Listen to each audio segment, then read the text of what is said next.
Hey everybody, it's another B-roll, a morning B-roll instead of a nighttime B-roll. Yeah. Our, yeah, that sounds so excited. Yeah. It's our TV and film podcast. This week, I'm joined by Graham. and Benny. I'm Will, your MC, your host. So let's get to it. Let's start with some news, some TV and film news. Let's make sure He's a terrible MC. I'm just I suck at my my job. So, Ben Stiller and Owen Wilson, a few days ago, decided it would be funny to officially announce Zoolander 2 by walking the runway at a fashion show in Paris, dressed up as their characters from the, original Zoolander. So, what is it? It's Hansel, right? It's Owen Wilson's character is Hansel. Hansel. And then obviously Derek Zoolander is Ben Stiller. So yeah, it's and also it's set to be released February 12th, 2016. So a little less than a year from now. So what I would want, my questions for you guys are, how excited are you? And what do you want to see from the sequel? Like, which characters do you want to return, etc. Let's start with you, Ben. Well, I just came out of nowhere with Zoolander 2. Like, why wait so long? I mean, did it come out of nowhere? I mean, I feel like they've been talking about doing a Zoolander 2 for a long time. Okay. I just felt like it came out of nowhere. I might have remember hearing about a possible sequel 2 or 3 years ago. But now, where are they going to go with it? Yeah. It's just pretty much left off with Zoolander pulling off Blue Steel. Yeah. That wasn't that what it was called? That look? Blue Steel? It was a Blue Steel? And he actually pulled off that I'm look. going to put you in charge of finding out if it's Blue Steel. I feel like that it's something like that, but I'm not sure. Or Magnum, something like that. It's one of those names. Blue Steel. It's like a name for like a gun or something. I don't know. Let's see here. But yeah, I think it might be Magnum. Yeah. Come to think of it. But anyway, where they're going to go with it now? I mean, Zoolander's pulled off that amazing look, and Will Ferrell's character. What was his name? Nagato? Nagato? Like that. Yeah, Magnum. Okay, it was Magnum. And is it Will Ferrell's Nagato? Right? Magatu. Magatu. Yeah. Magatu. Trying to assassinate the Prime Minister of Malaysia. Yes, Yeah. Magatu. Yeah. So, so you want to see Magatu? Oh yeah, I imagine Will Ferrell is going to be, if not in it for most of the movie, he's definitely going to have to make at least an appearance. Maybe he'll do like a Starsky and Hutch like cameo where he's like in prison. Yeah. Something. They got to bring Bowie back.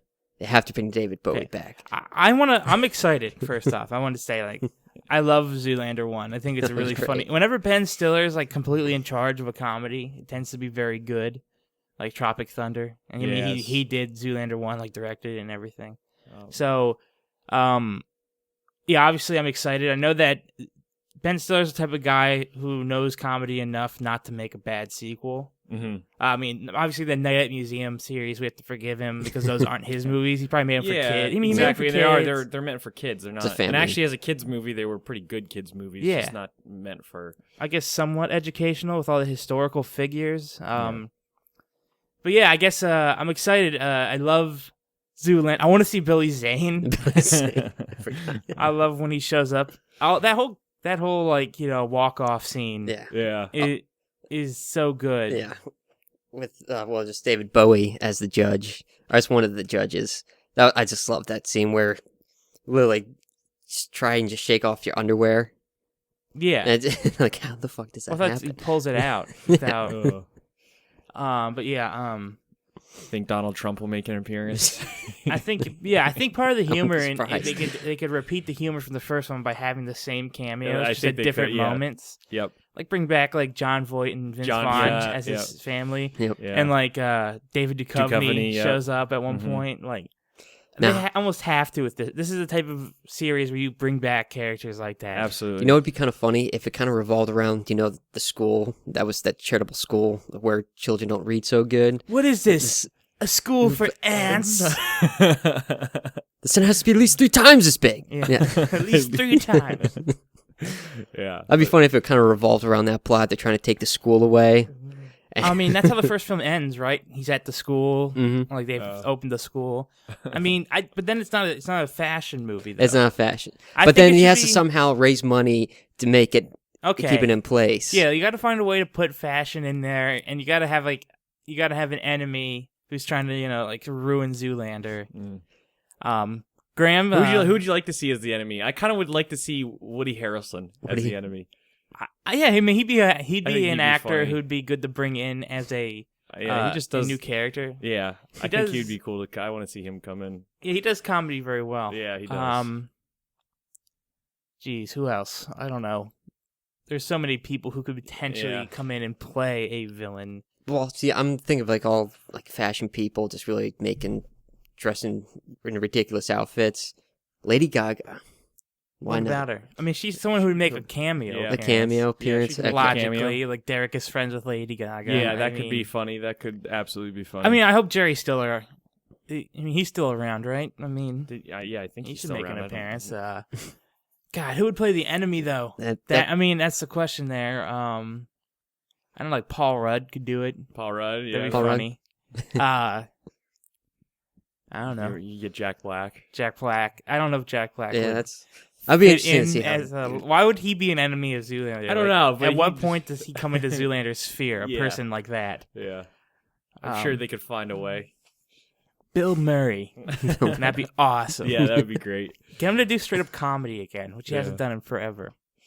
No, And I feel like that is I feel like that's a good place to transition, to our conversation about Ghostbusters Mhm. yep. because I just brought up Bill Murray without even thinking about Ghostbusters, which Yeah. is funny. But yeah, there's just been a lot of news. Like for the last basically 5 years, there's been so much news about a potential sequel. Yeah. And then after Harold Ramis died, it was all about reboots. And then it was all-female reboot. And then it was everyone on the internet going crazy about the idea of an all-female reboot. Because, people want the male characters. They wanted to see, I understand that. I actually would have been okay with an all-female reboot. If you get the right, you could get some good. Yeah, I mean, actresses it to was play supposed the- to be like Kristen Wiig Yeah, and I was like, that whole Melissa group right- McCarthy Yeah. and a few other actresses. Emma Stone, maybe. No. No, I mean, she might be mentioned. I don't know. Yeah, I feel like she probably was mentioned. Who hasn't been Who ha- mentioned yeah. as a Ghostbusters actor at this point? yeah. But yeah, I mean, they're still moving forward with the female reboot. Are they? Yeah, they Okay. just want to do two, like a Okay. female and a male cast. But I don't. The female reboot never really bothered me. Like I was never like, oh fuck this. Like I'm gonna go troll the internet. And, Yeah. all female cast. Like I'm a man. Like this is a man's movie. Fuck feminism. Obviously, Yeah, me it's- personally, I would have most liked to see a sequel with Aykroyd and Oh, of course. and Murray, and, yeah, and maybe bring Rick Moranis out of Yeah, retirement, yeah. make a cameo or something, and Sigourney Weaver.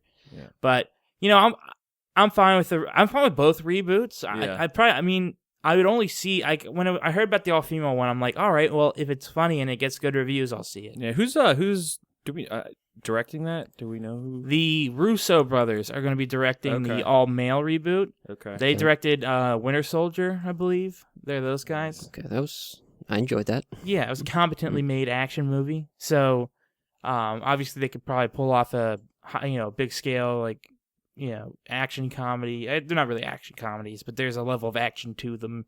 There are set pieces. You're doing Ghostbusters, you need to have set pieces, where they take on big bad ghosts. Mm. So why don't we talk about the cast for the all male reboot? Obviously, the first name that came up was actually Channing Tatum, which Be is fine. interesting. He's Yeah. a funny I'd be okay with dude. that, yeah, definitely. And then the most recent news was that Chris Pratt Oh, that would be another. Yeah, is someone that they're like. that's Is like a rumor Very to good be like dynamic they're right there. eyeing him to join the all male cast. Oh, I'm reading here, by the way. The female reboot was going to be directed by Paul Feig, and it was going to star Kristen Wiig, Melissa McCarthy, Kate McKinnon, and Leslie Jones. Okay. So that was like the cast that they came up with for the all-female one. Yeah, now they want a male-centric, to go with the female-centric versions. Yeah. So you got two there. You got Chris Pratt, and you got Channing Tatum. Now, I don't really see Channing Tatum playing any role. I would see, like, I could see Chris Pratt playing the Bill Murray-like role. Yeah, definitely. Like the kind of sarcastic, Mm-hmm. skeptical member of the group. Mm-hmm. There has to be that character. Yeah, it's an essential foil to, like, the overly enthusiastic and believer of, Dan Aykroyd's character, who would probably be Channing Tatum. Yeah. Those are, like, the two leads. And then you have to cast, the side characters. I mean, it's a reboot, so not a remake. So I'm not saying they're playing the same characters. I'm essentially saying that they're going to play similar, like, the style of character, not the actual character themselves. Like, I don't think, we're going to see Chris Pratt casted as Venkman. You know? Like, he's going to be, Well, it's pretty much just going to be passing the torch from the first generation of Ghostbusters to the second generation. Yeah, but with different names and a different, probably more modernized gear and. Yeah, there's no way they would go back into the 80s or 90s. Imagine if you get Chris Tucker on that. Chris Tucker plays Ernie Hudson's role. How amazing would that be? Chris Tucker. That'd be awesome. It'd be incredible. Like, Yeah. him freaking out around ghosts. Yeah. Yeah, it would be great. This crazy ass ghost. You ever see those videos of, like, black people reacting to magic? You know what I'm talking about? Yeah. Where, like, they, like, freak out and, like, start running away and Yeah. shit and, like, have, like, crazy reactions. We've all seen the David Blaine video. Like, it would be great if they could get Chris Tucker on, which they probably won't, just because he demands a lot of money. But yeah, if he had that attitude, though, that's what I'm saying, where, like, everything freaks him out. Everything freaks him out. That would be great. I would watch that absolutely. But yeah, Chris Tucker would be. That's actually brilliant. As one of the. I think Chris Tucker in anything is brilliant. Yeah. Like, do a World War II movie starring Chris Tucker. Yeah. And it'll be fucking awesome. You really could do anything with Chris Tucker. Yeah, I like that. Chris Tucker, that's interesting. Yeah. All right, so I guess, like, do you guys see them?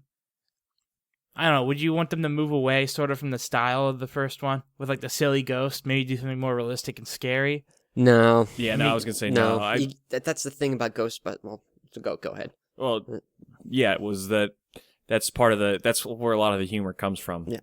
So maybe they could make it a little bit more like, because some of the ghosts, I forget, I think there's, what's the ghost? Doesn't the ghost have a name? Slimer. Slimer. Yeah, that's it. Slimer. Like, that may be a little too goofy, but, maybe get a little bit more serious. But I wouldn't want them to, like, try to make it like they're legit ghosts that are. I think it's important that they find a balance, though. Yeah, that's what. Yeah, because there was in the first movie. The second movie was never scary, and that was the problem with it. The first movie had that scene in the library, like the first time, and that was actually like they were trying to be scary. And then for some reason, as the movie went on, they moved away from that. Yeah, I feel like I feel like you got to find the perfect balance between, like, the horror of the idea of hunting ghosts. Yeah, and creating the humor from it. Yeah, and that's like, what I was saying is, like, you just watch any actual ghost hunter show, like Ghost Adventures. Yeah. And it's kind of laughable. Yeah. Because they're freaking out at things you can't see, Actually, that was my next, I was going to bring that up. It would be great if Zach Baggins made a cameo. They brought in Zach Baggins to be one of the Ghostbusters. Or if he's a cameo, he's like, any kind of cameo. Like, they all run into each other at some point. Like, ghost hunters are doing their Ghost Adventures. Sorry, are they're doing their thing, and somehow the Ghostbusters run into them or something like that. That would be fantastic. The Ghost Adventures are getting, like, the best footage of their life, like a full-bodied apparition, like walking around, and then the Ghostbusters just, like, break in and, like, suck it away. Yeah, and like break their camera too in the process. And at the end of the film too, you see them trying to apply as interns. Yeah, that would something. Be, something stupid like that. But even just they wouldn't even need to be a big part of the film. Just a little cameo would be brilliant. So I mean that would be awesome. Yeah, they're popular enough that people would be like, oh, yeah, exactly. But, I doubt that would ever happen. Yeah. But because they consider themselves to be like self-respecting ghosts. Yeah, and that would be like openly like acknowledging that what they do is bullshit.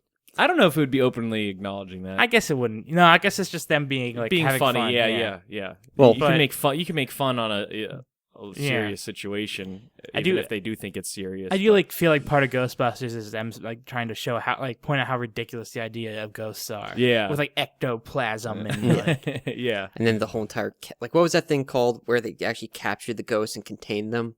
I don't remember what they're called. I don't remember what it was called. Yeah, but yeah, and then they had storage. But back to the point where just keeping it balanced with kind of keeping it scary and then funny at the same time. In the first film, they kept that perfect balance where the main villain was kind of creepy. Mm-hmm. She was kind of creepy. Yeah. With the glaring I have to eyes admit, and like that voice.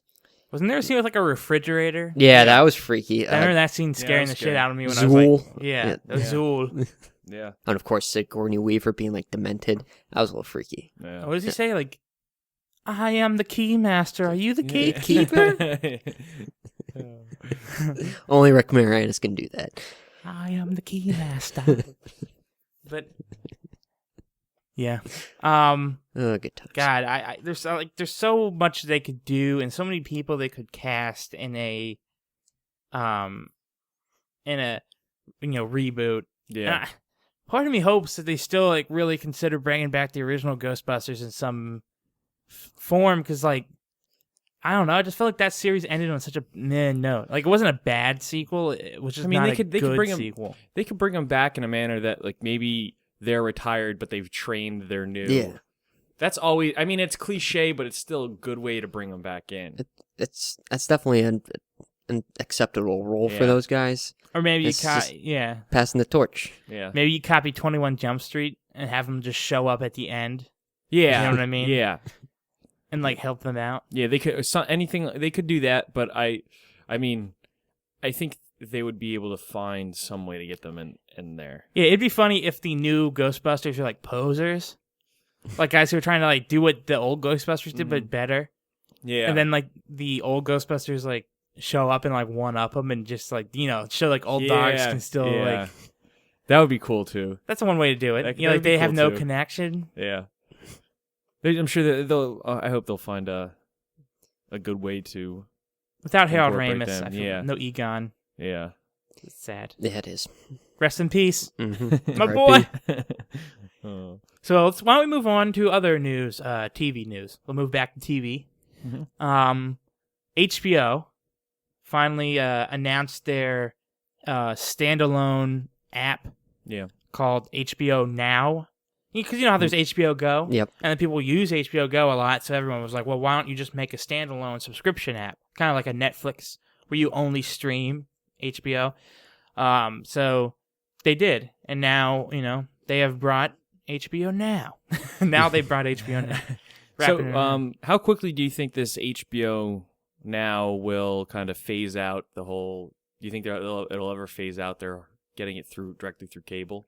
Well, I think that's something that they have to consider is first off, it's it's usually I think $29.99 a month for HBO and Cinemax through most cable providers for just those two. You can For get, two of them combined, I think if you get just HBO, it's $19.99. interesting. It depends on your cable provider. Yeah, Yeah, if you're I know- with well, I know a Verizon, lot of people, it's Comcast like- charges out the ass for HBO. I know a lot of people, it's like DirecTV's pretty good about it. HBO but- is like $9.99 a month for like the first like so long of the Yeah. contract, and then it goes up to like $29.99 or whatever it $19.99. is. Yeah. Either way, it's generally for most people, it's more expensive than this HBO Now, which is $14.99 a month. Which doesn't sound too bad, but you compare it to what you pay a month for Netflix, it's pretty expensive. So yeah, you said. Do I think it's going to be the beginning of the end for these premium channels on cable? Yeah. I think it's the start. I think everything is moving away from that. I was gonna say, I think we're gonna start now seeing Cinemax have their own, and even like Stars and all that stuff is gonna start moving on to like a streaming website, streaming service where they can. I mean, that's if HBO Now does really well. Yeah. Then they would copy the idea. I don't see how it won't do well. Well, the only way it wouldn't do well is the fact that it is exclusive to Apple products. Yeah. For now. Yeah. But it's a start. I mean, it's okay. So it's there's a ton of Apple users. So that's not. Yeah, I don't but think they that's don't gonna have hurt them nearly. from the They start. don't. Apple doesn't have nearly the market that Windows, PC, and Android have. Yeah. Which is considerably larger than the Apple market. Mhm. So, I think if you look at the people who have HBO, like people who are into like subscribing to a service like HBO, they probably also have Apple products because HBO is kind of like what Apple is, which is kind of like a more like classy, like prestige thing to have. I feel like people, Okay. the reason they want iPhones and everything is so they can say they have the best. or because you know how Apple people are. A lot of them Yeah. are like, "Oh, like I'm only doing Apple." Yeah, like, they're elitist. yeah. Apple product And people. I mean, I have my MacBook, but I also I have a Samsung Galaxy. Like I'm not an Apple elitist. So I don't fit into that group. I think Apple makes really good things, but I think HBO is sort of the same way. Like I feel like a lot of people who have it, or I don't think they want it because they want all the to be channels. that way though. HBO is not trying. Apple does kind of have that that mantra. vibe to them. Yeah, Yeah. with that. Yeah. Where it's like just a better product, or like, yeah. like a more like a better made, like Yeah, they try to advertise that, market that. Mhm. But the I don't upper think I middle don't get class. that. I don't get that from HBO. I think this is just a way for them to either,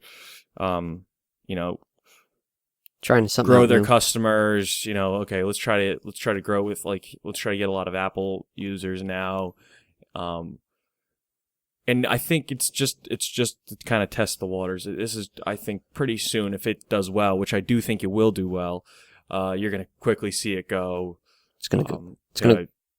It's gonna be available for everybody. You know what I mean? I can definitely see it. I'm testing the waters, and if it goes well, which I can definitely see it happening, it's gonna go to tablets, and it's gonna go into well, the it's already PC. gonna be on tablets. Well, yeah, I Maybe know, but iPad. And, yeah. But what about the Surface Pro? What about like the Microsoft? Well, that's what we're saying. So right Yeah. now it's only available for Apple products. So like the iPad, iPhone, Apple TV, stuff like that.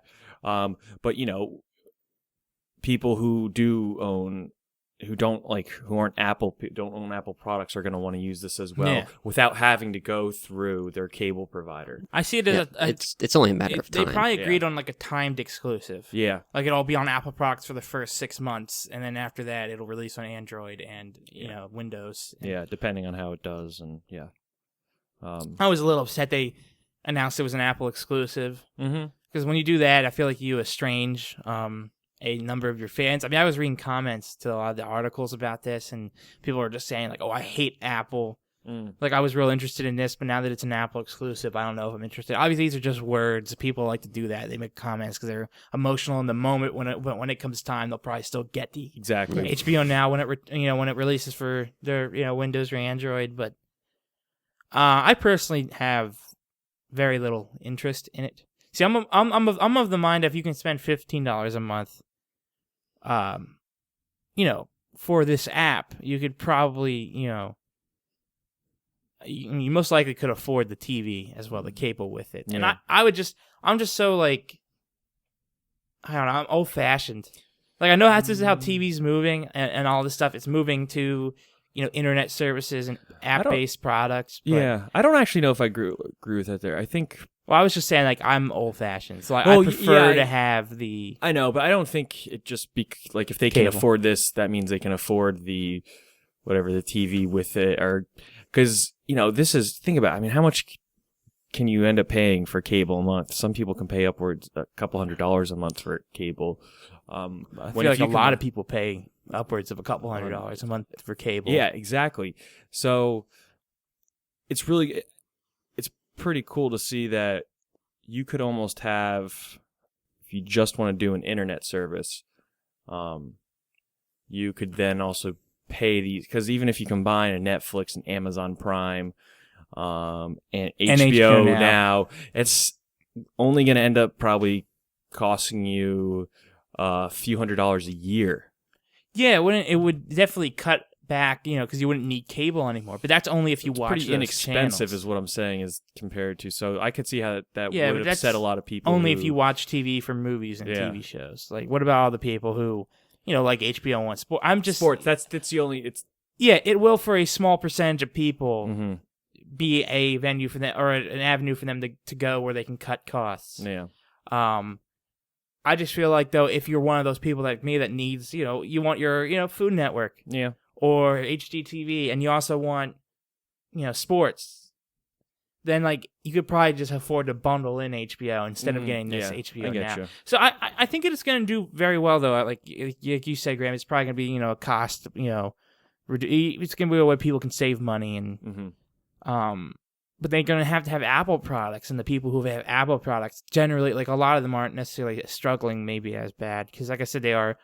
I feel like they are a I mean, I feel like actually, then again, what am I saying? People go way out of their way and break the bank to get Apple products. Yeah. So I guess it's harder to say, but like, Well, I can I don't know. definitely testify to that. And after been looking for a computer for the past month and a half or so, it's starting to look like Apple's the way to go because I need a good damn computer that Well, I can don't last think for a you good 5 years. I don't think you have to go that route. I just think you want to go that route. Well, it's just when you buy an Apple product, and I'm not the only one, you get peace of mind when you buy one because you know what you're getting when you pay for it. Yeah, and I think that's same for HBO. Like, it is a quality thing. Yeah. At least like there, you know what you're going to be getting. It's probably, I don't know. I kind of feel sometimes a little ripped off by Netflix. I mean, they have very good original programming and a lot of good TV shows on there, but I feel like I don't feel like they add enough movies. Or at least I feel like Amazon Prime is like right there with them, if not a little better when it comes to movies. It is. I would And agree. but HBO, I would never feel ripped off because they have so many good, like, they have probably better movies than They Netflix, constantly and have then better movies. yeah, And the movies are a lot more. contemporary. Well, Exactly. some of their contests, some of their shows are fantastic. Yeah, and Late they do Night make Show with John terrific show. Oliver. Yeah, we don't have Game to of go. Thrones, I mean, but obviously, yeah. we know Yeah. HBO makes great Yeah. Yeah, we know content. that. We all know that. pretty much consistently. Every Mm-hmm. once in a while, they make stuff that's like, but for the most part, they've been on fire for the last like 5 years. So yeah, I think this product I guess it's gonna do well. I think it'll do much better when it leaves Apple as an exclusive. Well, like Graham said, it's just testing the waters and it'll grow from there. And I think it's the best waters for them to test in. I really do. I think the Apple water, like, I feel like, I don't know, there's just something about like HBO and Apple. I feel like they just go so well together in what they're trying to do, like, and who they're trying to attract to their products. So, speaking of shows, I just wanted to mention The Last Man on Earth has aired 3 episodes since the last time we done one of these. Maybe? No, I'm trying to think of the last time we recorded a B-roll. Either way, 2 weeks ago. yeah, and it's been interesting. Like, Will Forte is obviously hilarious. I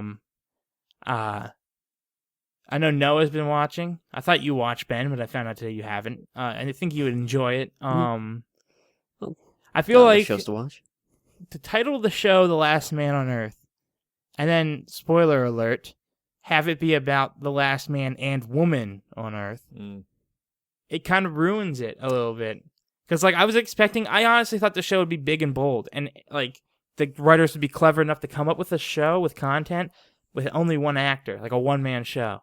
Where, like, it's him, like, kind of, like, it could have, like, been about his, like, it's, like, towards maybe the beginning of this, like, post-apocalyptic situation. Spoiler And it alert, by the shows- way. I said that already. Oh, you did? Okay. And it shows the slow decline of him into, like, insanity, like, by being by himself. Instead, the first episode, basically, they spend 20 minutes showing him, like, he's already kind of going crazy when it starts, and then by the end of the 20 minutes, he's gone, like, full-blown, like I'm gonna kill myself now type, like, I can't do this, I can't live, the rest of my life alone type situation.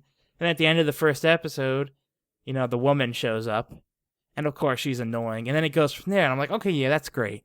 But part of me, was hoping the writers Who's the would have woman played by? Oh, crap, what's her name? She's on Bob's Burgers. I'm trying to think. Oh, I know you're talking That's about. all right. She was a I Daily didn't know if Show it was anyone correspondent. big or anyone I would know, but that's all right. Oh, it's Kristen Shaw. Yeah, Kristen Shaw. That's Is, it. the other lead. She's pretty funny. And I guess they've hinted that they're going to be kind of introducing more and more people as the show goes on. But they really missed an opportunity to kind of like have at least like the first like chunk of the first season be him by himself and do something different and really risky instead of immediately kind of like taking the safe route and introducing more people. I was actually kind of surprised. I was expecting like them to do that at the end of the first season, but Instead, like first 3 episode. or the first episode. Jeez. Well, you're calling like the last man on Earth. Like maybe they just only introduce women from here on out. Like he is the last man, but everyone else who's alive are women. That could be funny. I doubt that's how they'll go, but that would be hilarious. like if you do that for a while at least, and then like maybe at the end of the season there's another guy, and now it's like, oh shit, and he's like a better looking guy, and then Will Forte has to compete. You know? Yeah. Like he's the only, like Will Forte thinks he's the only man. He's all these women. Yeah. And he's like, oh my god, like, That could be pretty good. that's comedy That would right be- there. That Will Forte would be really good in that kind of scenario. Yep. But See what the Fox writers do. yeah, it's something I'll have to check out. It seems like it's good enough that I could, I'll it's gotten good enough reviews that I'll put some a little bit of time in there and Well, it's a watch the 20-minute show. So. Yeah, exactly. Yeah, And I'd watch say- the first few episodes, to kind of get a better idea. But yeah, as of now, I haven't taken the time to watch it. Which leads in To Birdman. our final conversation, our discussion of a film that we all got, that Ben chose this week, Mm-hmm. and then we all decided to watch, and or all did watch, and now we're going to talk about it. Mm-hmm. Ben, what is the title of the film you recommended? Birdman, or the Unexpected Virtue of Ignorance. Exactly. Which won Best Picture not Mhm. like 2-3 weeks ago. So why don't we let's get into it. Let's dive into it. Ben, I think it's probably best if we start off with a synopsis to let everyone know what the movie's about if they don't know. By the way, warning that we will be going into a spoiler territory with Birdman. We will be talking about certain scenes very specifically. Mm-hmm. So just keep that in mind. All right, Ben, you can.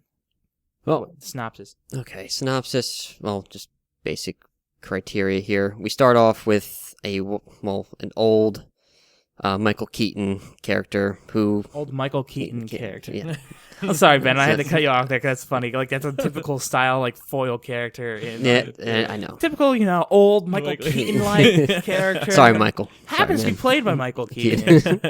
but no, like a washed-up Hollywood actor. Yeah, who Okay. wants to escape his past as the Birdman, who was just pretty much your generic action hero Yeah. figure. And he wanted to do something more and create a big, actual, artful masterpiece with his Broadway show. Yeah, a play based on Raymond Carver's short story, What We Talk About When We Talk About Love. Yeah. I just feel like it's important to mention. Like, Yeah, it's that's a a big very component. Yeah. mature, like really hard, difficult play.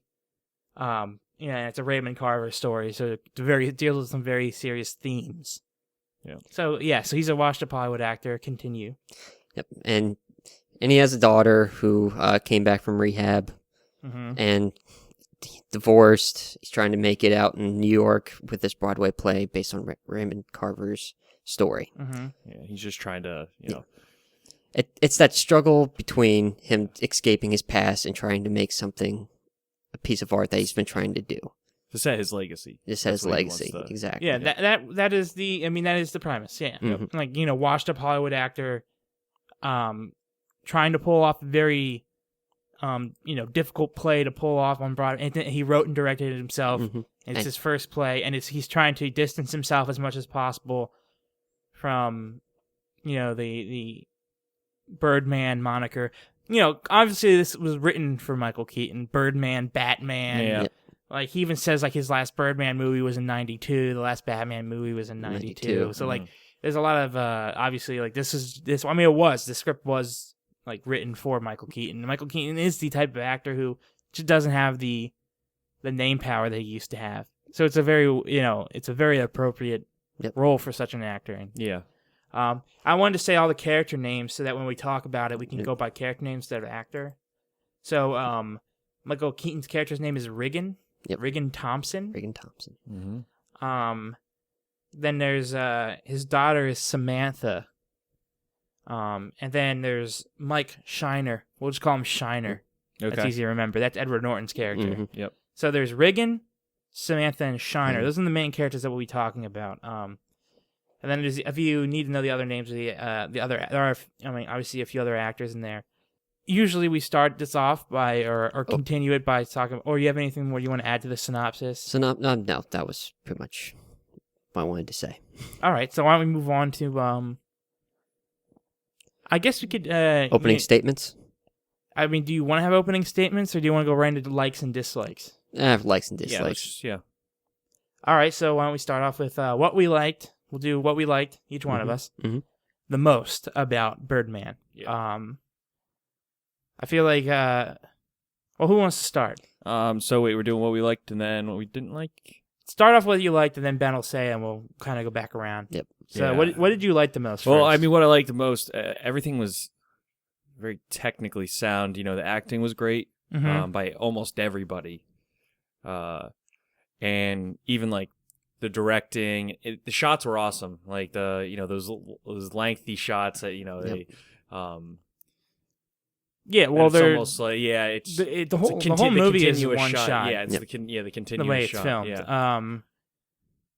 Yeah, I feel like instead of because if we go into like if you just say, I mean, obviously it's a very it's a great point. It's a very technically sound film. Yeah. I feel like if you go into every single category, because I feel like I kind of wanted to point out a very specific part of how technically sound it was. Yeah. So I would say like of the direction, the editing, the cinematography, the acting. Which one of those was your personal favorite? Which one do you think was done best? I would definitely say the acting personally, Okay. but so that's what I'll say. What I liked the most. Okay. You like the acting the Yes. most? Any actors in particular? Well, I thought Zach Galifianakis was great. But I mean, honestly, I don't think there's one person I could point out. I just thought he was great because it's not his.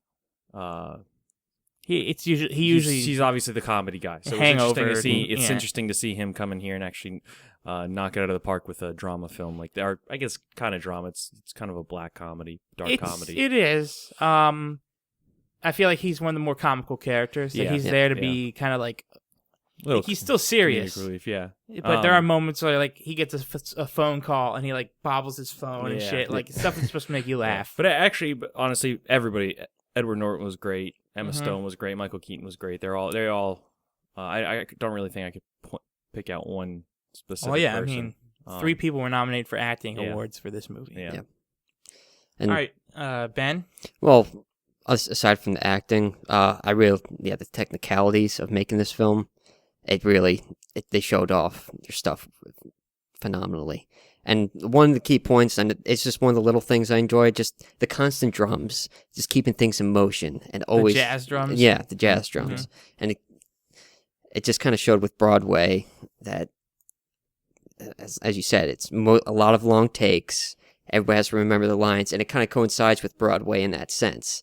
I mean, you don't do your quick lines and cut to one person and cut back. Yeah, you have to keep it in a space and carry it for a long period of time. And that's something very hard to do. I think that's, it's one. I guess. I mean, it kind of carries into some one thing I really like about the movie. I'll comment on that is like how it's a play within a play. Mm-hmm. Okay. Like the film is made clearly, like so it feels like you're watching a play of somebody trying to put on a play. Exactly. So I don't know if I actually noticed. Is the whole film just one shot? It isn't. Okay, obviously they had cuts. Yeah, and everything, because but yes, there is never a moment where the camera clearly cuts like jarringly. It always like it'll like pan up okay, and then pan back down, and something else is going on, Yeah. or like scenes will start to overlap. Yeah. So like they're starting to play out on the stage, but then like Emma Stone and Edward Norton are up in the rafters, kind of like starting to make love or whatever. Yeah. And then it kind of pans down to the stage, and all of a sudden like the play's going on. Edward And Norton's on stage. those are the shots I was talking about. Yeah. Like that, those kind of stuff. I didn't I hadn't noticed though when I was watching that it is it's everything. That's cool. Okay. It never stops. There's Yep. never a cut. The camera's always moving on, and it keeps going. It was very smooth, and I even, like you said, I barely noticed it. Yeah. That's What, there had been how many cuts in that movie? None. We just said that. There are no cuts. The camera just keeps moving. Sorry. But no, like that kind of translates to what I like the most about the movie, which was the cinematography and just the fact that it was so well edited. Yeah. Benny made it dumb. No. A little bit. Just a little bit. yeah. There's not one cut in that movie. Yeah. How many cuts were in that movie? All right. It's early in the morning, I'm damn it. sorry. I'm early in the morning. It's 12:30. Yeah, it's the morning. No, it's anymore. not. It's 7:30 a.m. Yeah. But the fact that I feel like sorry. the It's fine. Continue, but...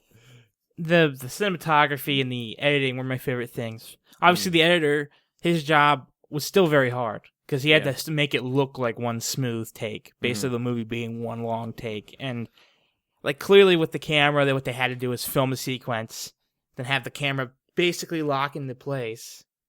Or they had to look at the frame of the shot and put it back where it was. You know what I mean? Like move the camera back so it's framed up perfectly, and then continue at a different location. Mm-hmm.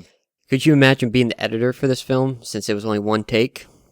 It must have been easy and hard. Yeah, because you want to find like the best cut, like obviously the best take, and then you have to put it together so that you make sure everything's lined up in such a way that it seems like one smooth transition. That's what I'm saying. That's why I love this film. Like the editing was flawless. I didn't even see like a twitch in it or anything. Like it just kept going. And obviously the camera work, the guy won best cinematography for it. Like it was been really, really, really difficult. Emmanuel Lubezki did the cinematography. But this is the type of ambition you don't see from Hollywood every day. No, you don't. And this is like, this is kind of different than it's not really necessarily a straight up Hollywood movie, but you don't see this much anymore, where they like really like they want to the equal parts substance and style, where they try to put enough substance in a movie, but also make it like stylistically unique. Yep. And so stylistically unique. Like I don't think I've ever seen a movie filmed this exact way before. Yeah. I've seen really long takes, like 20-minute takes. More than 20-minute takes. The movie Hunger had a scene that probably was like 20. I think it was 27 minutes long. Yeah. A single take. That's incredible to me. But doing a whole movie this way, obviously they did cut and whatnot, but like, God, the technical, like you said, everyone would point out some sort of like technical side or like, something other than like just like straight up story. And yeah, when it comes to style, this film definitely had it and definitely delivered on it. And if you're gonna give a movie an Oscar for style alone, this is definitely one you have to consider heavily. Like it definitely deserved its cinematography Oscar. Yeah, definitely. So why don't we move on to dislikes? I know I for one have a couple. But I think we should start. I don't know. Where do you guys want to start? Who wants to start? With dislikes? How about you, Ben? How about you start? Well, what I had when I first saw the trailer, it painted a different picture than what I thought it was going to be. But that should be besides the point. Yeah, that should be besides the like, point. It's more opinionated. But what I didn't like. Well, obviously these are going to be our opinions. But I feel like saying like one of the worst possible criticism you can give is like the trailer made this movie look better than it was. That's what the average everyday moviegoer would say. So what would you say if you had to break it down? If I had to break it down and pick out one thing you dislike the most, what would that be? As a whole, I'm not sure I totally got it. It's. What do you mean by that? It took a while to really get to a point where I'm like, okay, I can kind of see a plot forming a little bit. It was there wasn't much, there's just like the first, even like the first like hour or so, I just felt, I'm like, okay, when is this going to get exciting? It was, so personally to me, it just felt very, like, it was fun to watch because like we said, of the great acting and performances and all the great technical aspects of it. But as far as the story goes, I honestly don't know if I got it. I don't know if I got the ending. I just didn't really. So you're saying you personally didn't find it to be exciting or? Yeah, I just don't know. As entertaining as far as like, like what's a way to. That first hour was definitely slow. Yeah, I just didn't. As far as like action, and this is where my criticisms came in with the movie. I don't know if I'm trying to describe it better, but it really just didn't like speak to me, or it didn't really get me, or it wasn't like I didn't have that moment that I was like, oh wow, that makes it just nothing really ever clicked as far as like. Okay, so you're saying like you didn't really have much empathy for those characters, not empathy, but you couldn't really connect with those characters. I feel like that's a No, small part of it. No, yeah, it was more on I'm talking as like a big picture, like overall, I just didn't see it all come together. One thing I've noticed about you, Graham, and this is not a dig or anything. I'm just pointing an observation out, is that you like movies that give you a chance, to like kind of learn, or like not learn, but give you a chance to get used to what you're going to be seeing for the rest of. You like a movie with an actual like starting point. Yeah, right? And it builds a little bit, kind of like what you said with Four Lions. Yeah. That you like. I think one of your criticism was that like it didn't have enough of a build up. Yeah. Like it just kind of went. Yeah. And this is definitely a movie that just kind of like, here you go. Yeah, and that's throwing you in it. And so, and like I said, it all comes down to opinion. But like I said, I don't. And this is why I didn't. I mean, I'll say it, as a whole, I thought the movie. I don't see Best Picture in it, but that's. As far as, because with Best Picture, you really have to like, there really is, it's not just, all the technical aspects of it or the story aspects of it or anything like that. There's everything that goes into it. That's why I do agree with it, like best cinematography and stuff like that, and all the actors being nominated for awards. But as far as Best Picture, I don't know if I got that. That's where it just didn't click for. I don't know what I'm trying to say. I wish I could formulate it a little bit better on and how I feel, but it just on a whole, I just didn't see the same. I just didn't get the same appeal to it, I guess, as a lot of people did. So, is it the message of the film that you didn't fully get, or? Yeah, I mean, I guess that's part of it. Okay. It's like I said, it's kind of a bigger picture. I mean, I guess the message it's is just a little bit the whole big picture. Everything kind of together. Just I'm sorry. I'm sorry. I don't. You have to apologize. Maybe the reason I'm sorry that I can't formulate my opinion a little bit better, and maybe that's why I can't formulate it. Well, maybe one of us will enough say just something. because I didn't really understand it. Maybe one of us will say something that'll you can kind of. All right, Ben. Do you want to go? Do you know what you want to say? With that one character, it wasn't his divorced wife. It was the other one who said, like, oh, I'm pregnant with your baby. Laura, yeah. That came out of nowhere. A little bit. But that's... Then again, it's Broadway. Why would it... Actually, hold on. There are a few things that, and I agree with that. That's another thing. There are a few parts that I feel like came out of nowhere, and it's another thing that I didn't... Even, like, as much as I liked it, like, the Naomi Watts and her, I don't know the... Like, them that was nice all to of a see sudden again. making out, like, that once again came out of nowhere. I'm like, okay. No. They said, well, obviously, they're not going to take the time to build every character's backstory and let you know, like, oh, Laura and Regan have been banging and she wants to have kids. Like, they're not going to, like, sometimes you have to, things come out of nowhere where it's, Yeah. But it isn't really coming out of nowhere, though, because you don't really know the full extent of the relationship until she says I'm pregnant to him. Yeah. I feel like maybe that's not fair to say it came out of nowhere. Well, because, like, you can't spend, like, 3 fucking hours, like, showing, like, these people's lives. You have to assume that, like, it's starting off at a point, in his life where it's really hectic, and this is just adding to it, and they have a relationship. Right. And the thing with Naomi Watts and her making out, it was not coming out of nowhere, because there is a line in the film, Naomi Watts says that she's sharing a pussy with someone. Oh, yeah, I remember that. Which implies that she's a lesbian. Was that... Yeah, or at least... Or actually not lesbian, because she's with Ed Norton, but implies she's, like, bi or into girls, too. Yeah. It was subtle. Yeah. But there is a line about how... I think... Was it she shares a pussy with Shiner? Or was it Regan? I forget. But at that... Back to my point, though, it's just... Why have all these miscellaneous... Like... Big moments, like, oh, I'm pregnant. It's just... Because that wasn't a big moment. I guess not. It was just like, that I think was there just to add more stress onto his life and to see like what type of man he is and the way he reacted. And to see like what matters to him. Like clearly kids don't matter to him. Like his fame mattered, at least at that point in the movie. Yeah, and that was another thing too. I wish there was a little bit more of a relationship between Sam and Reagan.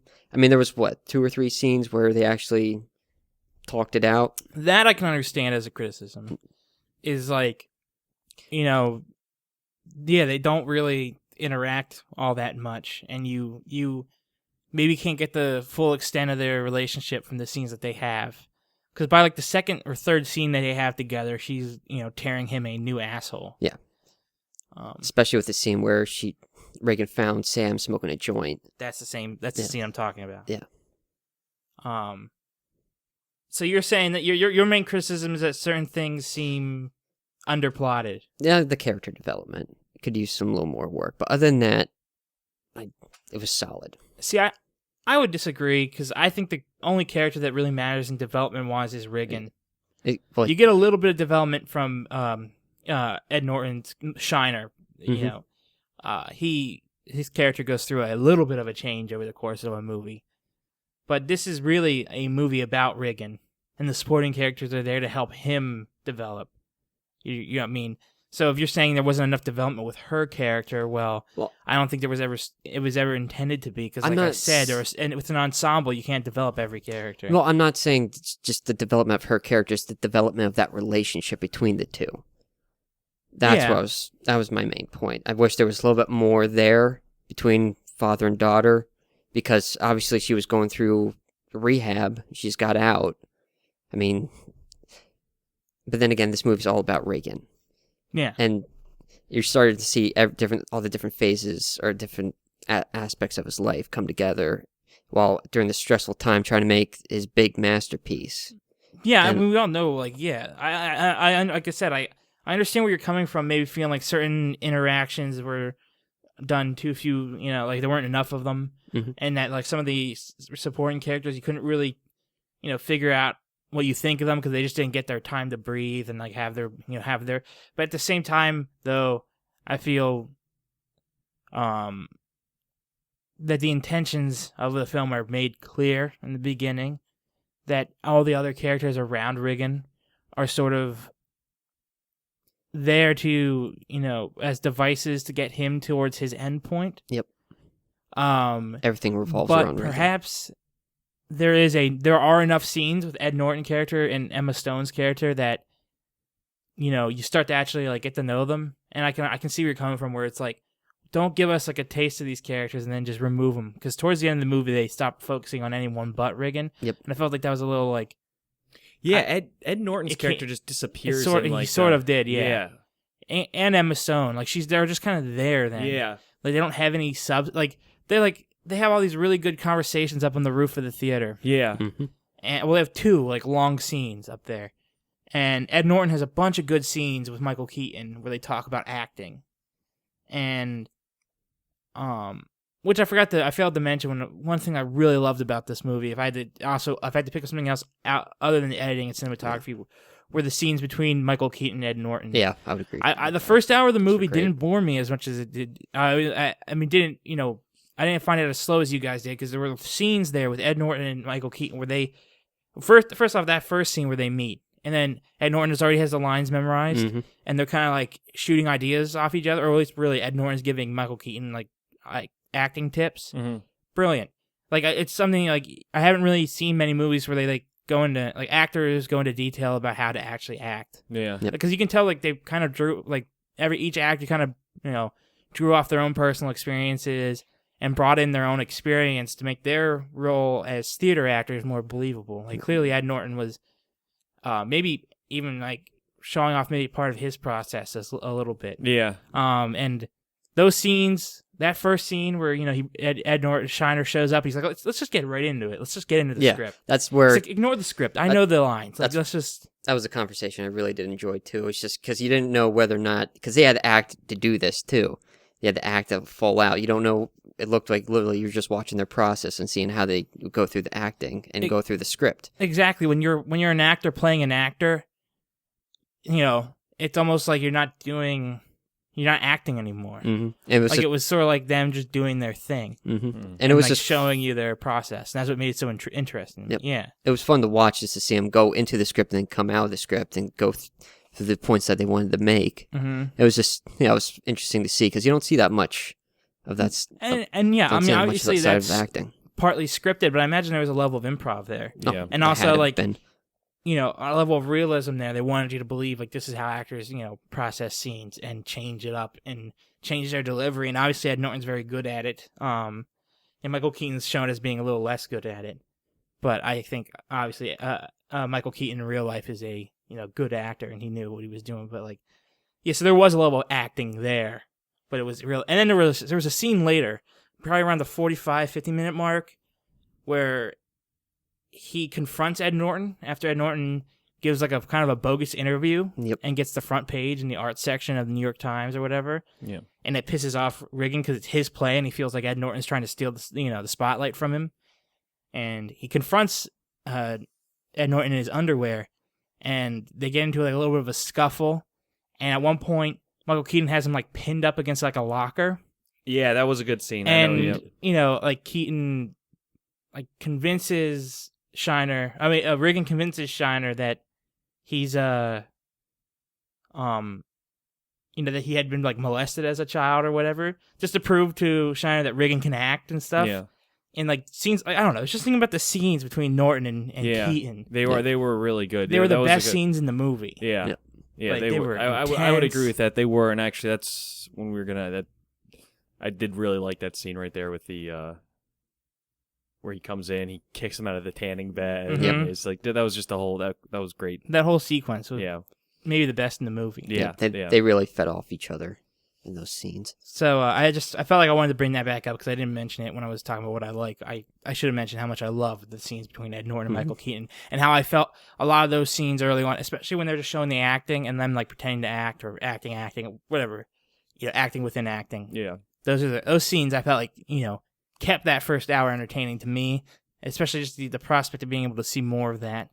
And obviously the scenes where they're actually putting on the play are really fucking fun to watch, in my opinion. Yeah. But yeah, Poor so Naomi we have Watts. to get to me now because I realize I haven't mentioned what I disliked the most about this movie, and I feel like I have more than one thing. So give me a moment here to recap because I was just talking about what I like. What I don't like about Birdman. Remember how I said that it's a play within a play? Mm-hmm. Like it feels like you're watching, you know, you're watching something that's so staged in a manner of speaking. Like even when they're not just putting on the play, it feels like it's the whole movie feels like a Raymond Carver story, where people talk, but they don't talk necessarily like how real people talk. They talk how like someone might talk in a fictional story, like that's really well written fictional story. Like just too perfect. Like not enough. Weren't enough necessarily like errors in the way they spoke. Like a lot of people, sometimes people struggle to say how they feel. In this movie, everyone says exactly what they feel in like the most, you know, like the best possible way almost. Yeah. Let me give you an example of what I mean and why I felt like it took me out of the movie a little bit because there were certain scenes that just felt too perfect, and like I just didn't get the vibe I was watching real people. I got the vibe I was watching actors trying to play real people. And I feel like that wasn't the intention necessarily. Like he definitely wanted you to think like you're watching a play within a play, but I think he wanted you to be immersed in it so much you forget that fact, and that you forget that, you know, these are actors and it's like you're watching a real actor struggle with putting on a play and all that. So an example is the scene where Emma Stone's character Samantha rips into her father. You know, he comes in, he smells the weed, he finds the joint, and then he gets angry at her and goes off on her, and then she explains to him why, like, basically, like, counters it with saying, like, you know, he was a piece of shit dad, and that no one cares about him as an actor, that no one's going to remember him, and, like, basically, maybe implying that his drug is stardom, and that her drug was drugs. I don't know. That's besides the point. The fact of the matter is, though, is that scene, I felt like I was watching two actors, like, act, you know? I didn't feel like I was watching two people be people and actually have an argument. Yeah. It's just the way it's filmed and the way they interact in the scene, like, I felt like I believed Keaton more than Stone. And that's no rip on her. She did a very good job. But I don't know. I didn't find her to be believable in that scene. And that's not the only scene where I felt like I was watching an exposition of acting. instead of something that can be that could really immerse you as real, because it was just like I said, sometimes with these movies that are so, creative and like they're so driven to win awards, sometimes they don't necessarily like suck you in as much as the films that, I don't know. I just, you understand what I mean though? I do. Yeah, I do. You tend to be very the whole, if it's a little too perfect, you don't I don't like it. I don't mind.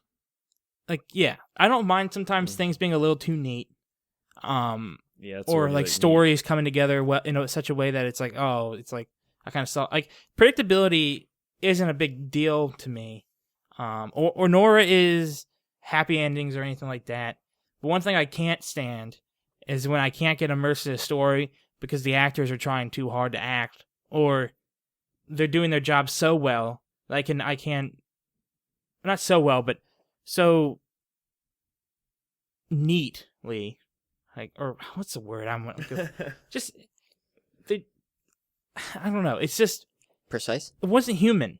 It's acting. You know what I mean? It was like You could tell it's like rehearsed. You could tell it's rehearsed, that they're delivering lines. yeah. It didn't seem like it came from the brain. Yeah. and, like on the spot. Like when Emma Stone's ripping him, it felt like like something that someone would write, thinking like, oh, this is what someone would say in this situation.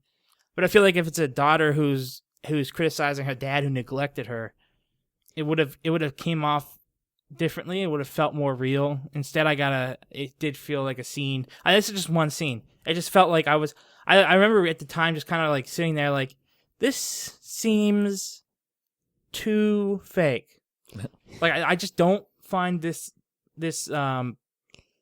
what she's yelling at him to be real enough, or like coming from a place like deep down in her heart. It just felt like lines that she memorized. Well, let me ask you this question. And did you get the same vibe?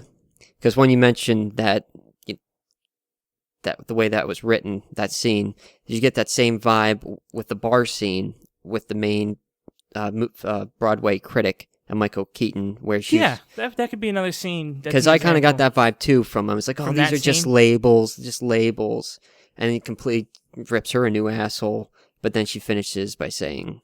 Keaton always delivers his lines in such a way you could believe someone. Because he's kind of erratic and all over the place, and he's kind of losing his mind. So it's a little easier to believe him. Just because it's kind of harder to get into the mindset of someone who's losing their mind. So you kind of cut the director and the writer some slack when they're writing like insane people, just because you can't empathize, or you can't get into their Can't get in state of their mind, that state of mind. So yeah, I felt like Keaton in that scene was more believable than the critic. Okay. It was like, I'm gonna wreck your player, I'm gonna shut you down. She did a great job, that actress. I have not seen her in much. I recognize her. I don't know her name. Her name is, give me a second, Lindsay Duncan. Lindsay Duncan. She's a great actress. But again, when they do that close-up of their face, and then they're delivering lines that are so intense, and have such intent, but they're delivered so cleanly. Everything was so clean. Yeah, it's not supposed to be. It's supposed to be rugged, messy. That it felt like I was watching... Maybe. I'm saying it's a high likelihood that's what he was going for. Yeah. It's like he wants you to think you're watching a play. But like, how can you... If you can't completely immerse yourself in a story, how can you ever truly like love it? Like that's what makes a good story so, enjoyable, is that you can put yourself sort of in one of the characters' shoes, and you sort of forget that you're reading fiction, and you immerse yourself in that world. And I did every once in a while. I felt like there were like 30-minute segments in that movie where it's like I forgot that I was watching a movie as much as I was just watching somebody going through a horrible period in their life and dealing with their vanity. But then I would be taken out by scenes like the one with the reviewer, the critic, and then the one with, Emma Stone like ripping him a new asshole, just because it felt way too clean. And I feel like that's maybe a criticism that you could easily just be like, well, that's bullshit because that's what he was going for. But at the same time, if it takes you out of the movie, I still think it's a valid criticism. And that's not the only thing. I feel like, there were probably other moments in the movie that like I could find something I disliked the most. That's just the one that's most poignant in my mind. Why don't we move on to what we think is the Rating. best scene, our favorite scene? Why don't we say our favorite scene? I hate best. Favorite scene. So for me, I already said it, so I'll just repeat it. It was the scene.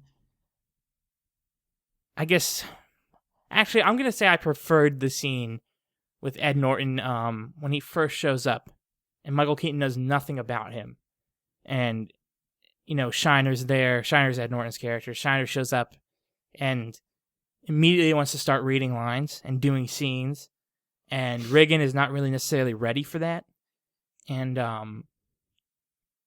yeah, like I just think I don't know. There's something about the way that their give and take in that scene, and just that sort of like that scene I was immersed in, and I felt like I was watching two actors kind of practice before filming a scene for a movie, but they recorded it and made it a scene for a movie. Yeah.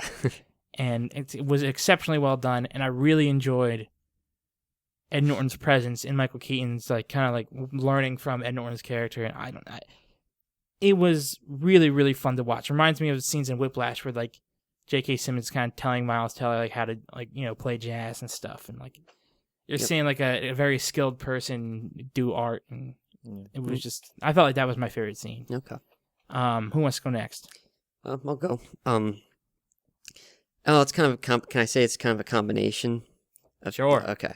All right, fine. It's just with his ego and hearing that voice between him battle against it, especially when he's breaking everything. And you have Zach Galifianakis coming in. He's like, "Dude, are you okay?" And he goes, "Yeah, I'm fine."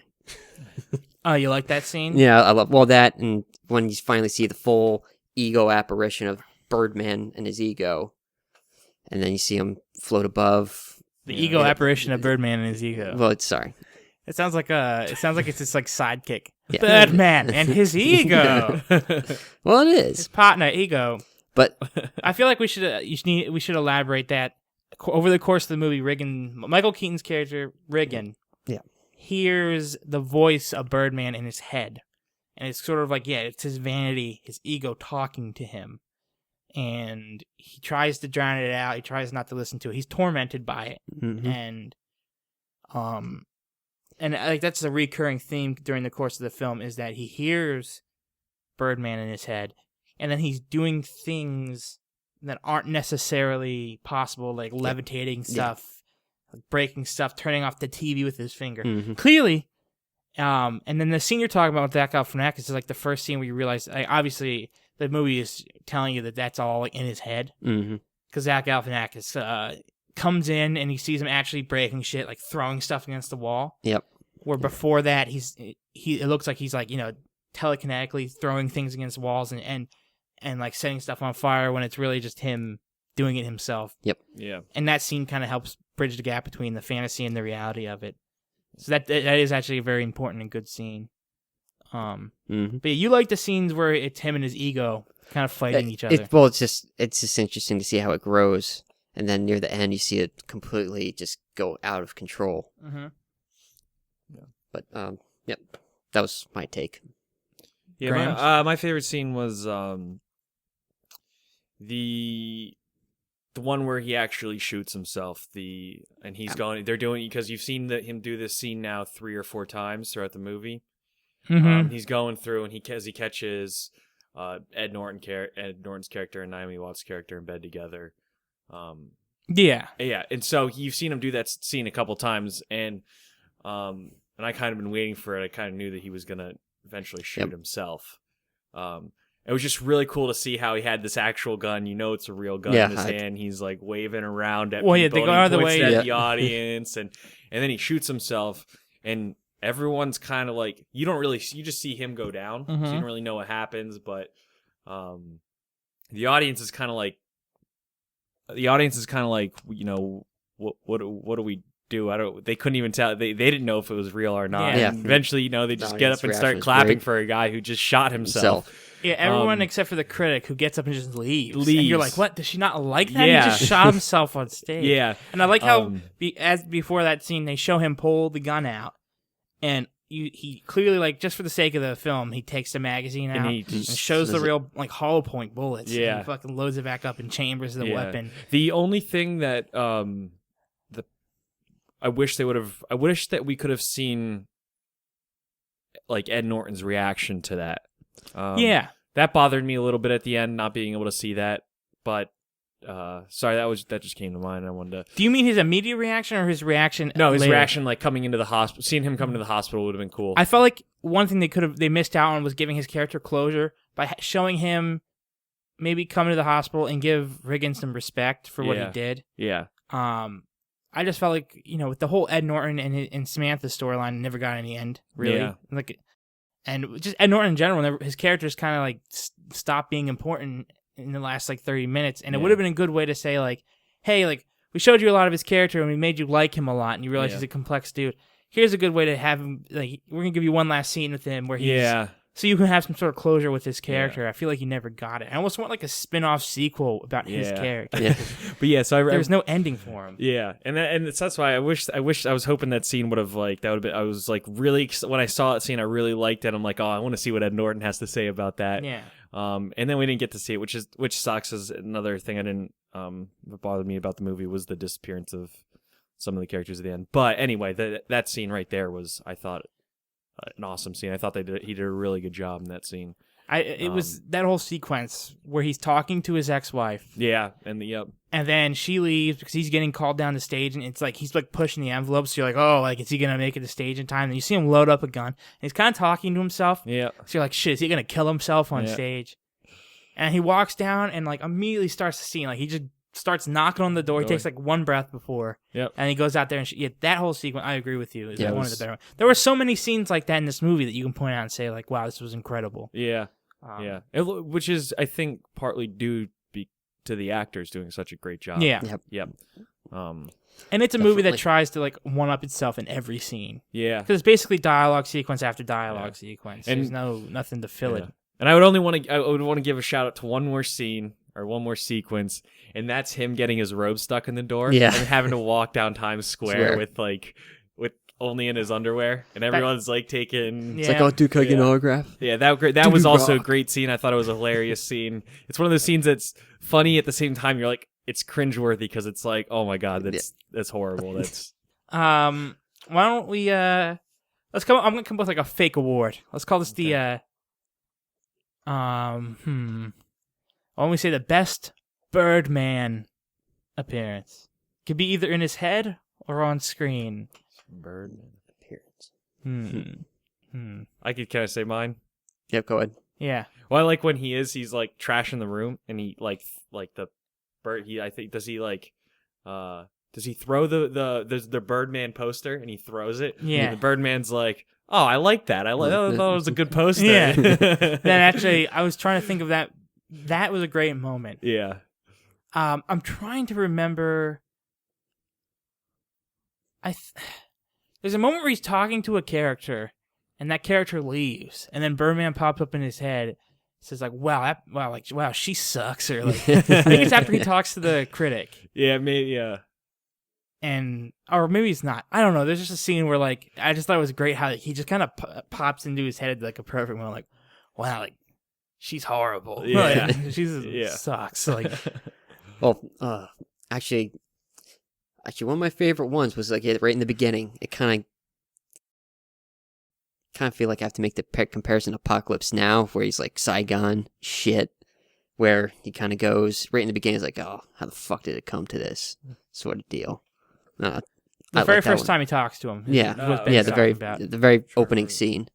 Because like he's in like a shitty apartment. Oh yeah. You're in a smelly apartment. Yeah. It's the first time you hear the alter ego, right? Yeah. That's a great one too. Yeah, it is. He's floating, like levitating. In the first scene. Yeah. And at that point you're like, what the fuck? Yeah.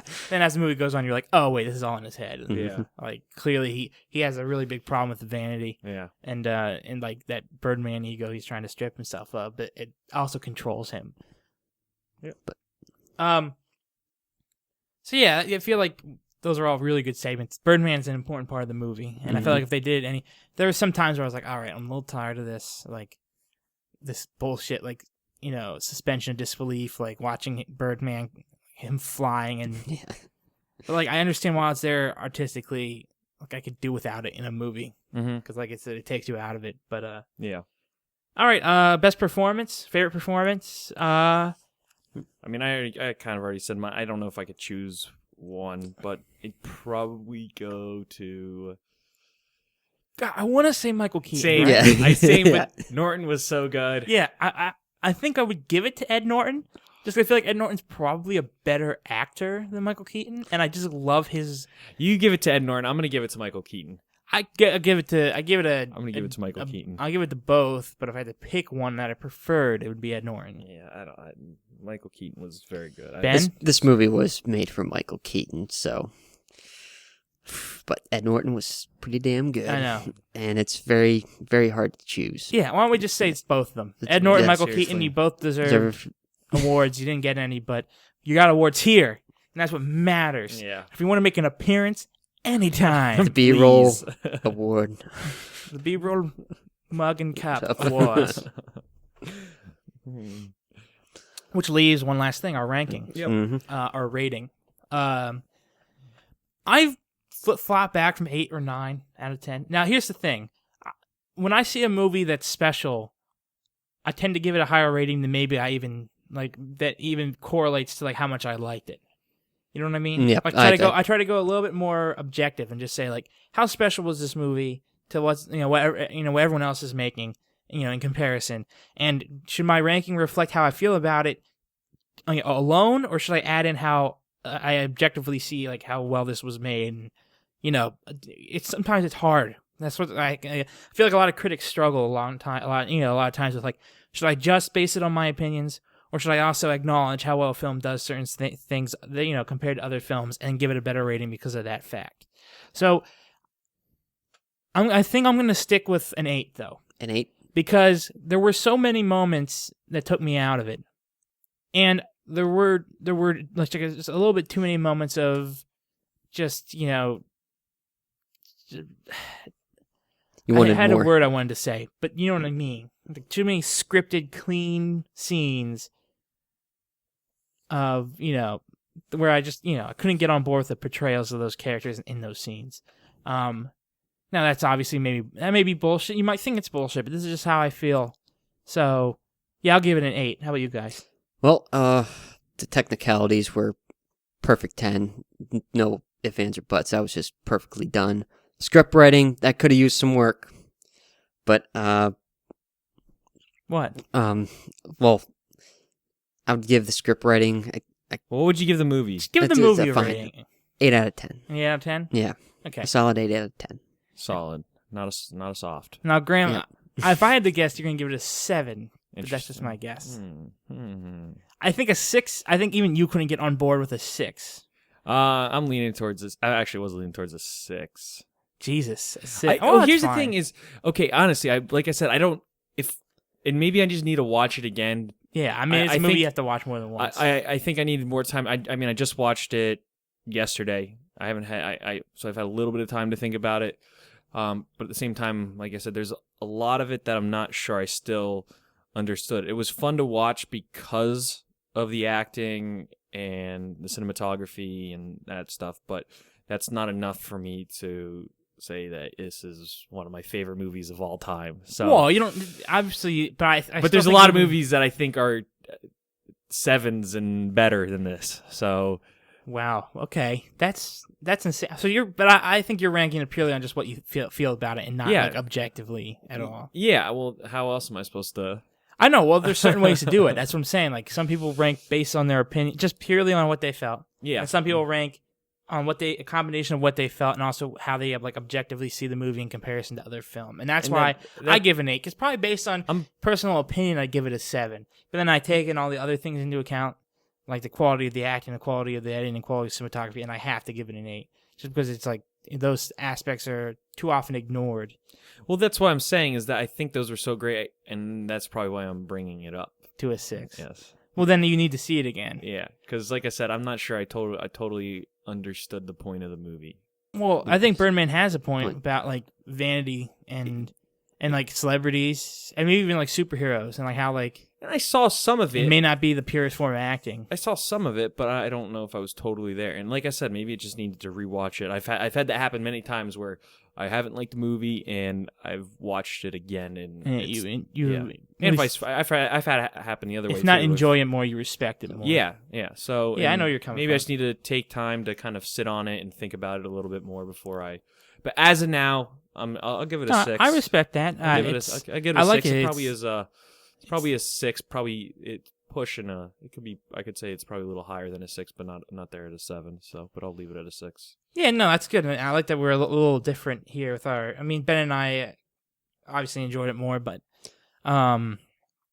yeah, I mean, I might like it more or less. I'm not sure when I watch it again, but I definitely want to see it again. I feel like it's a movie you should watch more than once. Yeah. Just so you pick up on everything. Mm-hmm. And you can observe all this detail they put into it because it is chock full of it. Yeah. All right, before we end, obviously we have to pick another movie. Before we do that, I just want to talk about the ending for a second. Yeah, I was just going to say. What did you guys feel about that? I forgot to mention that when we were doing it. I personally liked it because it's like him shedding his Birdman ego and like taking off and like sort of like ascending as him, like, you know, like he kind of like is like the Birdman can't, like, he sees him on the toilet and it's like, and he doesn't even pay attention to him, but then he like jumps out the window and disappears.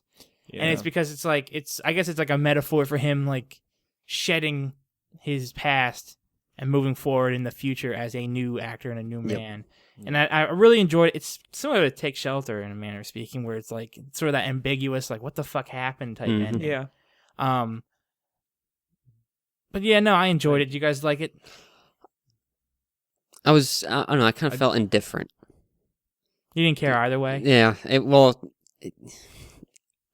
yeah. I don't know how to put it, but when you saw Emma Stone and smiled, you kind of got the point where it's like, okay, he made it. He did what he was set out to do. Mm-hmm. Yeah, like I was just gonna say. I mean, I liked it up until maybe it's all this like, maybe what I didn't like about the movie was all this, like, what's the word? I'm like metaphysical kind of like. You're not sure if it's supposed to be real and obviously I guess all this weird stuff happening, supernatural stuff happening it's obviously not real, but I just like, where did he, what was that last scene then of him going out the window? Where did he go? That's the question. I think you're supposed to think like maybe he left the room. Like maybe, because she was out of the room, like maybe he actually left the room and she goes in, he's gone, but the window's open. And she's like smiling, like, oh, like he's, you know, he's like pretty. I think that's pretty weak. It's pretty weak, but like, how but else would you explain it? That he actually that's my point. flight? Is like, I think they're trying to make it. You go through and you think this is kind of weird. This supernatural stuff. I guess at the beginning you're like, is this real? Mm-hmm. And then they go through and you're like, oh, it's all in his head. But then in the last scene you're like, wait a second, then what happened there? Yeah, where is he? So I don't know how I felt about that. I think maybe it could have been done in a better way to kind of get the same point, to get a similar point across. I don't, because well, I think they were maybe just kind of like making a joke too. They could be, because it's like a weird way. He created what they call super realism, where he shoots himself for real. Yeah, and everything's like, you know, super realism. That's true. That's implies it's super real, and then all of a sudden he's gone. Yeah, he's disappeared, and that's not real at all. So maybe they're just kind of making a joke. Yeah, that and giving you a happy ending. That's true. But yeah, I liked it. I thought the ending was. I thought the ending was fun. I mean, it wasn't a great best ending, but I was like, I felt like they backed themselves into a position where like I couldn't see a better way to end it. You could have just not. And then maybe give Ed Norton a final scene. Yeah. Yeah, and also, how is his surgically repaired nose that good after like a couple days? Yeah, there's like no scars. Well, is there really? They don't really give us a time frame, do they? About how long he was. It feels like it's a couple days because if it was any longer, the review's out, so it had to be a few days. But then there's also people still care about it. Yeah, and in this era, like that means it's still the same week, unless like they're all waiting for him to wake up. It wouldn't take him that long to wake up from that, though. It's not like he shot himself in the head. I know, but anyway. All right, guys, it's now time for us to choose next week's, or not next week's, but the next B-rolls. Film of, their film to discuss, so to speak. Mm-hmm. So what I'm going to do, because I don't feel like going to get a bottle, I'm going to, there's 3 of us, so I'm going to put up a number behind my back with my fingers of either 1, 2, or 3. And then I'm going to have you 2 guess. If one of you gets it, that's who picks. If you're both wrong, then I'll pick. What? It's only 3, right? I'm putting up either a 1, a 2, or a 3 behind my back. I'm not guessing. You 2 guess. But you know the number. I'm just kidding. Okay, so...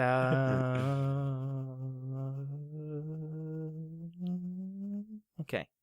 Got it. Who wants to pick first? 1. 2. Graham is right. It was a Yes. 2. I just was going in order, so. All right, Ben, you failed. Graham, I- it's your turn to I just pick a film. All right, so I thought of 2 movies. You guys can either put your opinion out there. I think if you want. The first one is either Nightcrawler. I really want Okay. to see that. I've heard it's very good, so I want to see that. Mm-hmm. And one that I was thinking about recently that I want to see is The Girl with the Dragon Tattoo. I haven't seen that one. I heard that was The original? The Swedish or the American? the Daniel Craig one. I don't know if is that the Swedish That's one? the American one. That's the American one, yeah. All right. God. Well, those are actually both good picks, but I feel like it might be not such a good idea to pick a film that's part of a series, Okay. like The Girl with the Dragon Tattoo. Then again, they never made the sequels in the American, so maybe they wrapped it up better in the American one. But I could do Nightcrawler. I mean, Well, have you seen Nightcrawler? I have. Okay. And there is enough to talk about it there. But since you guys haven't seen it, it's fine. I Okay. definitely think Nightcrawler is a good choice. Okay. What about D? Has he seen it? No. Okay. So I would say, so your preference, you think, is Nightcrawler would be I better? just think it's a better film to discuss. Okay. Yep. All right, we'll do that. That was on my Nightcrawler. list for a while, so good call. All right, Nightcrawler. Okay, so next time we will be discussing the Jake Gyllenhaal film Nightcrawler. All right, so that will do it for The this B-roll. B-roll. Yep. Guys, as always, it was nice having you guys on and talking about movies, and I hope that the audience enjoys it as much as we like, recording it. And Mm-hmm. It's always fun. Yeah, we've gotten some good feedback, some bad feedback. Either way, though, like Any we're gonna, feedback is we're great. Gonna, and yeah, any Yep. of it is great because we can't learn without getting, both positive and negative criticisms. Yep. Mm-hmm. So Till we meet again. yeah, so Cheers. this was fun, guys. See ya. See ya. See ya.